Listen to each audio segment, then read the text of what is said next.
My name is Perin Abbas. I am born in a Muslim family but not a practicing Muslim because I don't understand what I am supposed to do. So my profession is that of a management trainer and a life coach. My question for you today is, I see a lot of Muslims around me, they follow the religion because of fear.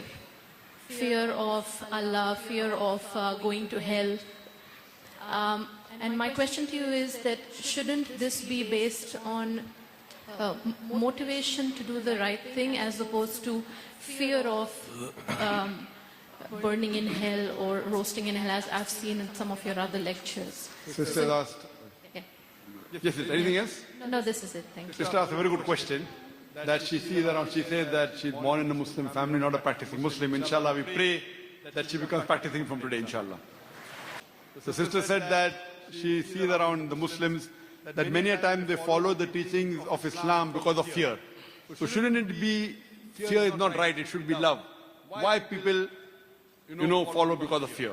Sister, Allah subhanahu wa ta'ala gives guidance in the Quran. And while giving guidance, He gets people to the straight path in three ways. With fear, with love, and with logic. Depending upon the requirement, the best is love. Even logic is very good, alhamdulillah. Even fear is good, depending upon the situation. Sister, I would like to ask you a question. Suppose, are you married? No, I'm not. Okay. Maybe your younger brother. Fine? Younger brother who's 5 years old, hypothetically. He wants to jump from the 10th floor. You tell with love, no brother, don't jump. He yet wants to jump. What will you do? Will you slap him or not? Yes. When you slap him, he gets scared. He will not jump. I will tell, oh sister, you are a terrorist. You are making your younger brother scared. See, first you tried with love, he's not listening to you. You slap him, he gets scared, he doesn't jump. Your reason was you are cruel to be kind. You are cruel to be kind. You slap him because he is illogical. He doesn't understand the matter with love. Because if he jumps, he will die. So to prevent him from dying, you are slapping him, he gets scared, he benefits.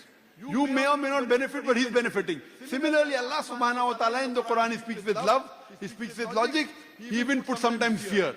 So then He also attracts people with Jannah. That if you do good deeds, you go to Jannah. Love each other, help your neighbors. When you're helping others, so all these things, one is reason and logic, one is fear, one is love.